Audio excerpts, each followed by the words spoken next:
Assalamualaikum warahmatullahi wabarakatuh. Perkenalkan, saya Indah Srisjawati dari SMP Negeri 1 Jogonalan, Klaten. Para guru hebat se-Indonesia, mari kita akan belajar tentang apa itu AKM dan apa yang harus dilakukan oleh guru. Bisa kita mulai ya? Yuk kita mulai.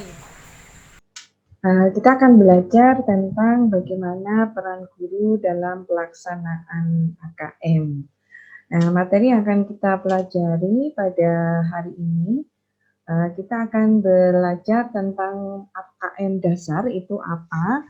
Kemudian setelah kita memahami, kita akan belajar selanjutnya adalah apa sih yang harus dilakukan oleh guru agar AKM itu bisa benar-benar seperti yang diharapkan oleh pemerintah.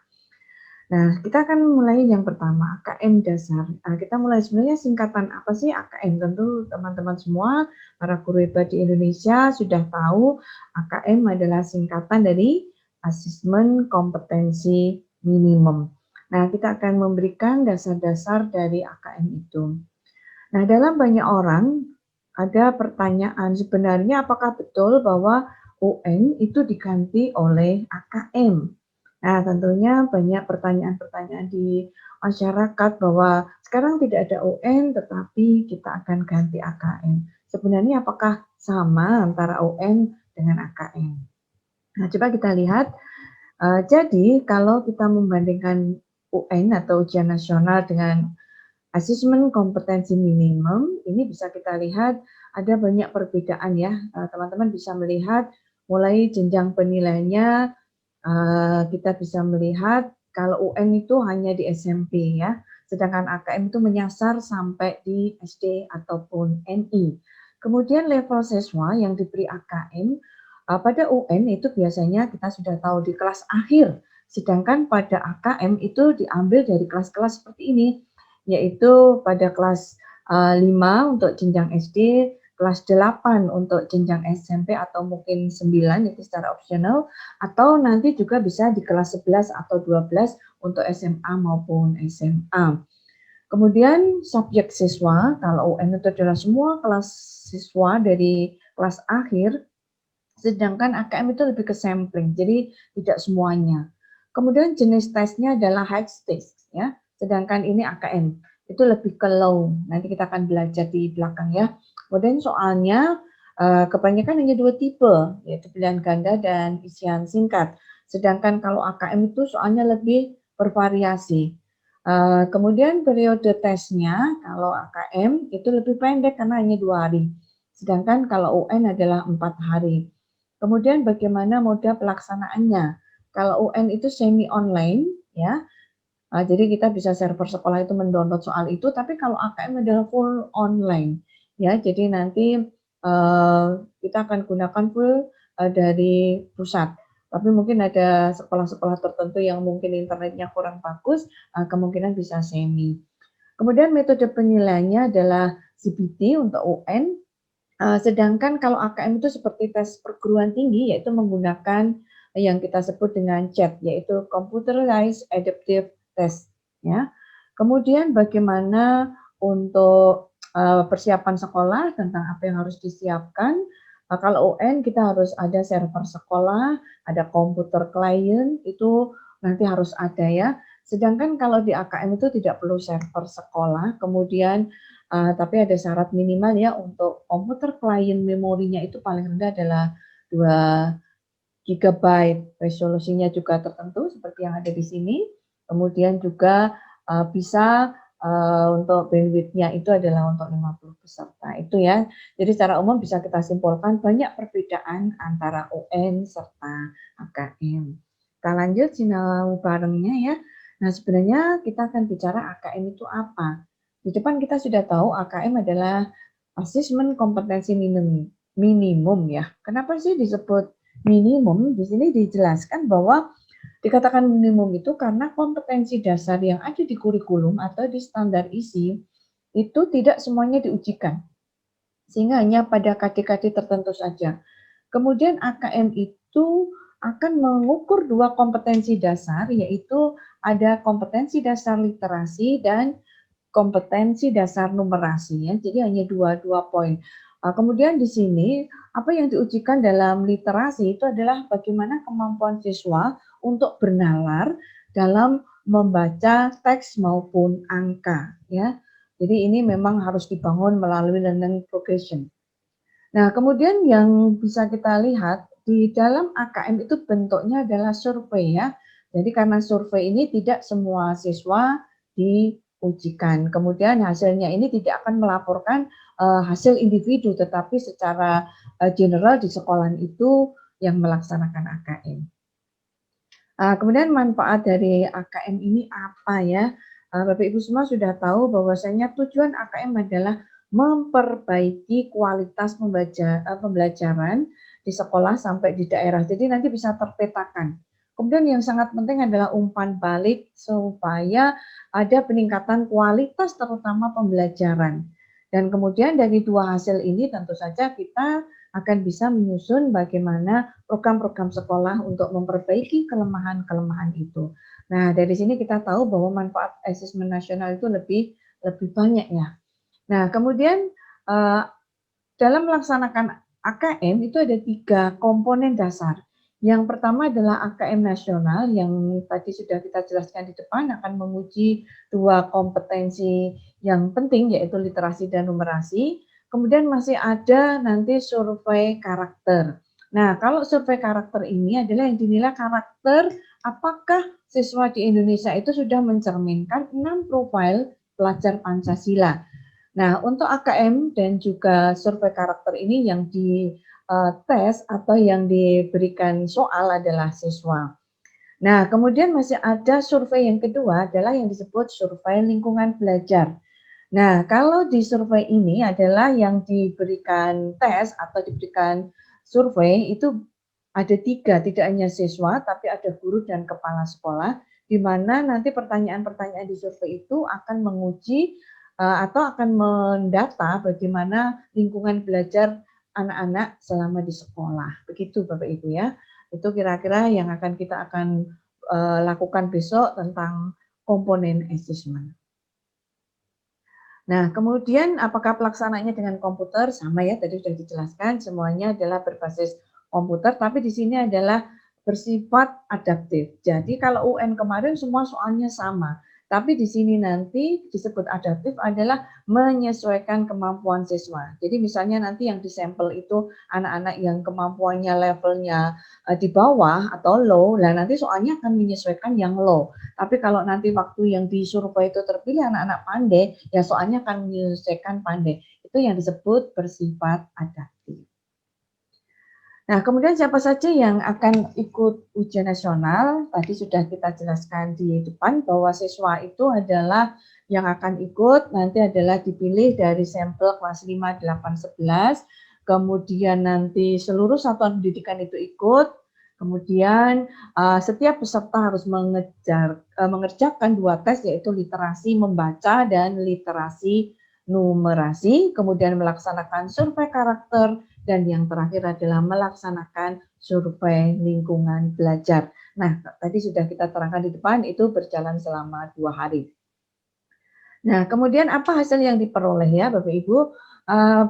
Untuk anak-anak yang melaksanakan AKM literasi numerasi maupun survei karakter, nanti kita akan dapatkan 2 hasil, yaitu hasil kognitif anak kita di jenjang sekolah itu, dan juga hasil yang survei karakter itu akan diperoleh hasil sosial emosional. Jadi kita bisa potret sebenarnya anak kita itu bagaimana sih belajarnya secara emosi, secara sosial, apakah di situ ada bullying dan apakah karakter-karakter yang pelajar Pancasila sudah ada, nanti kita akan terpotret.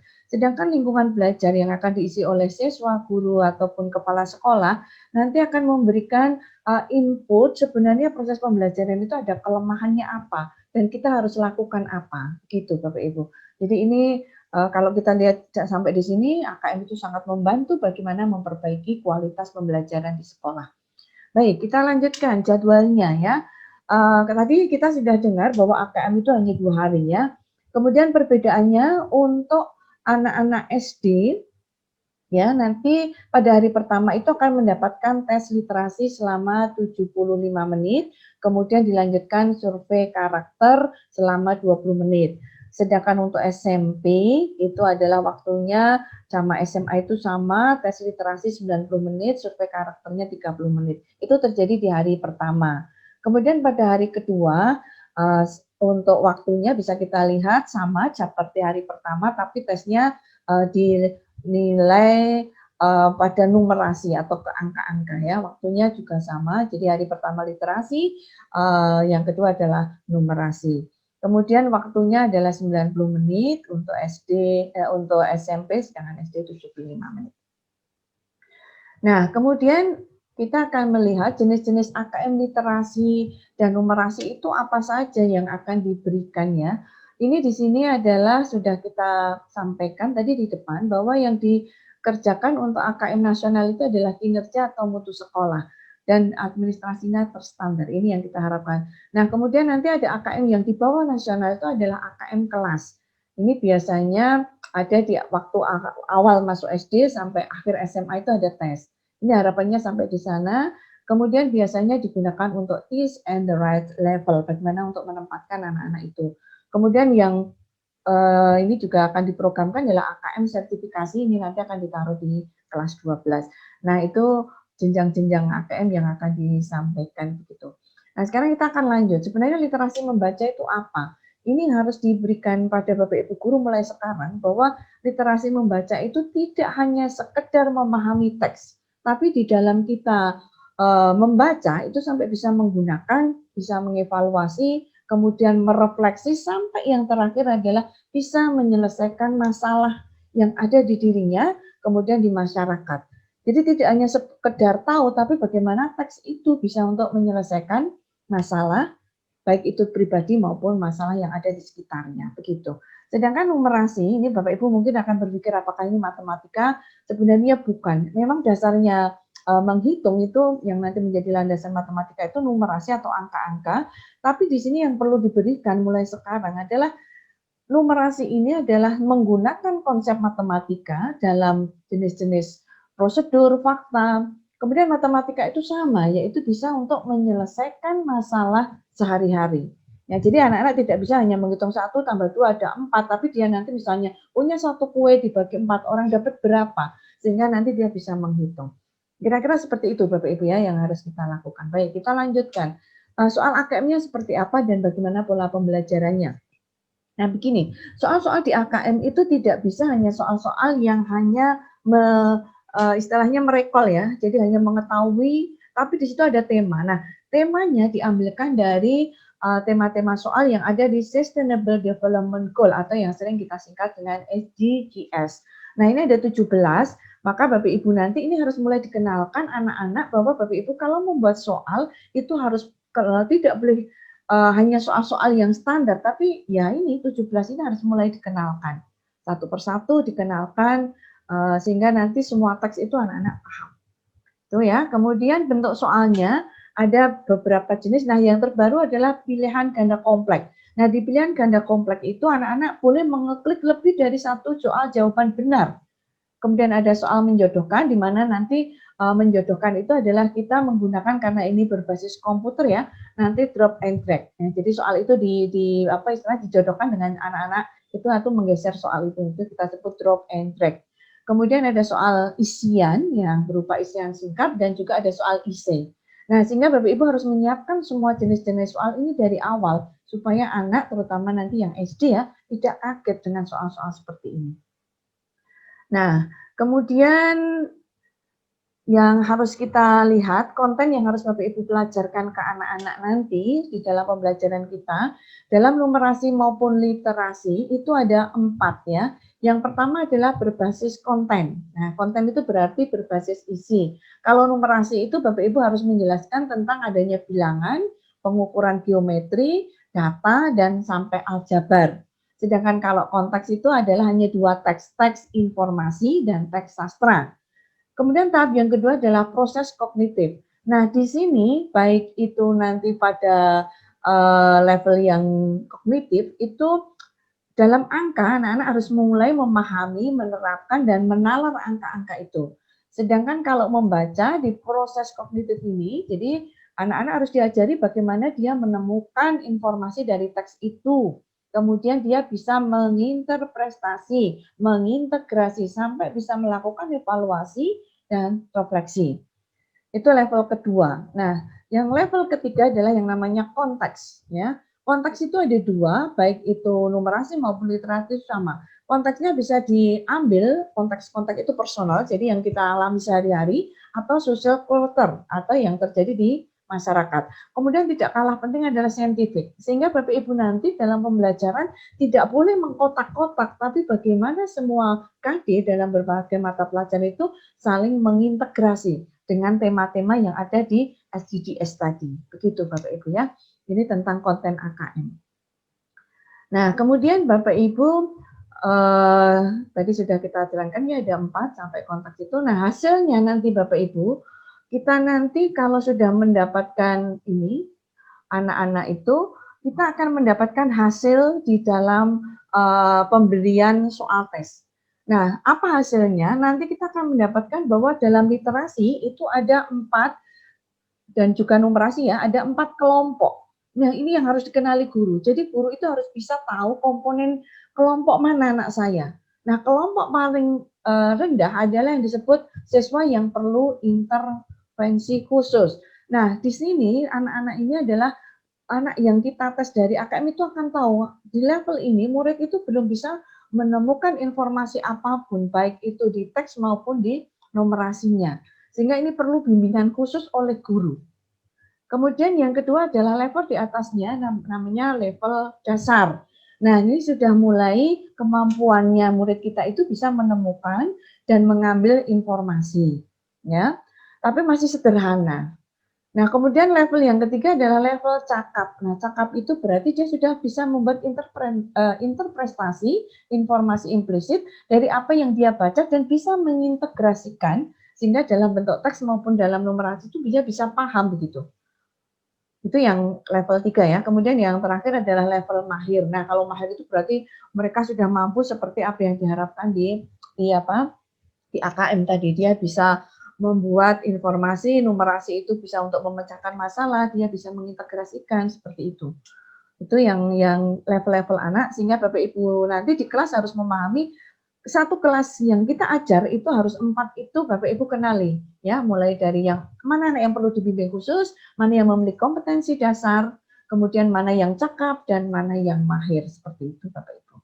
Sama di numerasi juga sama, jadi anak-anak nanti akan memiliki kompetensi-kompetensi numerasi ya, ada yang mulai perlu diintervensi, ada yang sudah memiliki dasar cakap sampai yang mahir. Jadi cirinya kalau mahir dia bisa menggunakan numerasi literasi itu dalam memecahkan masalah sehari-hari. Nah, kemudian yang perlu kita lihat, apa sih pentingnya kalau sudah dapat literasi, kita dapat 4 level anak. Nah, ini yang harus dibetulkan oleh para guru, bahwa guru itu harus memberikan strategi pembelajaran yang berbeda, sehingga kualitas pembelajaran itu baik. Sehingga boleh kita katakan, kompetensi siswa yang ada 4 itu harus disesuaikan dengan pola pembelajaran yang betul. Nah, itu yang disebut dengan teaching at the right level. Nah, sehingga tidak boleh Bapak Ibu itu menyamakan satu kelas, berarti pembelajarannya sama, kita kasih menu yang sama. Nah, dengan AKM ini Bapak Ibu harus merubah cara-cara seperti itu, bahwa the right man in the right place itu mulai ada di kelas kita begitu. Nah, kemudian nanti Bapak Ibu kalau sudah mempelajari anak-anak tadi, kalau anak yang perlu diintervensi khusus itu harus bagaimana? Nah, Bapak Ibu harus menjelaskan mulai kebutuhannya apa, struktur pembelajaran seperti apa, pendekatannya seperti apa, jalurnya apa. Ini Bapak Ibu harus menjelaskan di RPP Bapak Ibu. Sehingga kemungkinan nanti kalau pakai seperti ini Bapak Ibu juga RPP-nya ada 4 level ini mungkin berbeda, begitu yang diharapkan pemerintah. Sama ini ya, jadi Bapak Ibu memetakannya itu mulai ada 4 ya, kebutuhannya dia apa, kemudian struktur pembelajaran yang sesuai apa, pendekatannya apa, cara yang harus ditempuh apakah formal atau informal. Nah, sehingga kesimpulannya Bapak Ibu, kalau kita melihat AKM, maka pembelajaran yang betul adalah pembelajaran yang berbasis kompetensi. Nah, apa cirinya? Nah, ini Bapak Ibu. Satu, bahwa pembelajaran Bapak Ibu itu sesuai kebutuhan. Kalau anak itu di level mahir sama cakap, kebutuhannya akan beda. Kemudian pembelajaran itu ada 2 yang harus disampaikan sampai produknya, yaitu pemahaman dari konsep dan keterampilan yang dibentuk.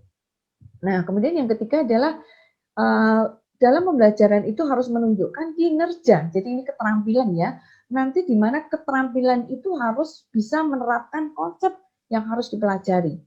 Dan tidak kalah pentingnya adalah pembelajaran itu harus terkait dengan konteks di kehidupan nyata. Jadi Bapak Ibu harus mengkaitkan pembelajaran di anak-anak di sekolah itu dengan apa yang terjadi di lingkungan. Sehingga di sini tidak ada gap ya, tidak ada pemutusan informasi. Nah, kemudian ini yang sangat penting adalah orientasinya adalah pada proses dan penguasaan kompetensi. Jadi bukan materi habis.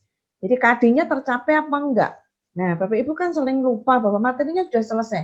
Bukan itu yang kita harapkan adalah kompetensinya sudah tercapai apa belum. Syukur nanti kalau dari anak-anak tadi dari mahir, dari cakap sampai ke mahir. Kemudian dari perlu diintervensi naik lagi ke level dasar. Harapannya seperti itu ya. Itu ya. Nah, yang terakhir, bagaimana tugas guru dalam menyiapkan ini? Nah, ini yang harus kita lihat ya Bapak Ibu ya.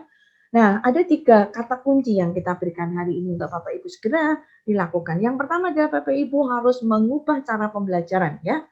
Diharapkan di sini menaikkan level kognitif dari pembelajaran itu jangan hanya recalling, jelaskan, sebutkan itu sudah kita tinggalkan, tapi Bapak Ibu sudah ke level 3 yaitu mulai dari aplikasi sampai nanti dia bisa C6 adalah create, mencipta gitu ya. Kemudian Bapak Ibu berikan di kegiatan-kegiatan pembelajaran itu adalah kegiatan yang menantang, yang kolaboratif, dan memiliki inovasi.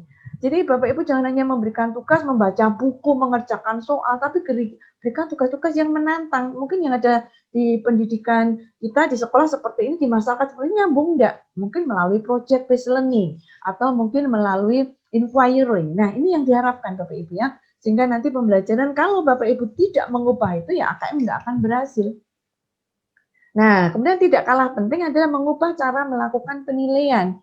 Nah, di sini Bapak Ibu dengan AKM penilaian itu tidak hanya satu-satunya dengan PH, penilaian harian, tapi dengan banyak penilaian itu Bapak Ibu nanti bisa lakukan. Mungkin tadi saya beri contoh membuat proyek, kemudian anak-anak disuruh melakukan observasi, kemudian mungkin anak-anak dilakukan pengamatan. Itu sangat penting dan tidak kalah penting adalah sering melakukan adalah survei karakter. Supaya apa? Karakter-karakter yang terbentuk itu Bapak Ibu bisa tahu. Begitu Bapak Ibu ya. Jadi sebagai guru memang saatnya di abad 21 ini kita harus sesuai dengan siswa kita yang juga di abad 21, manfaatkan teknologi, kenali siswa kita, dan dengan AKM ini adalah salah satu cara untuk menyelesaikan itu. Demikian Bapak Ibu, untuk kita belajar ini cukup panjang, tapi harapan saya Bapak Ibu tetap semangat untuk bisa melaksanakan AKM ini supaya nanti bisa berhasil dan kita akan mendapatkan hasil maksimal. Terima kasih dari saya. Salam dari Klaten untuk Indonesia.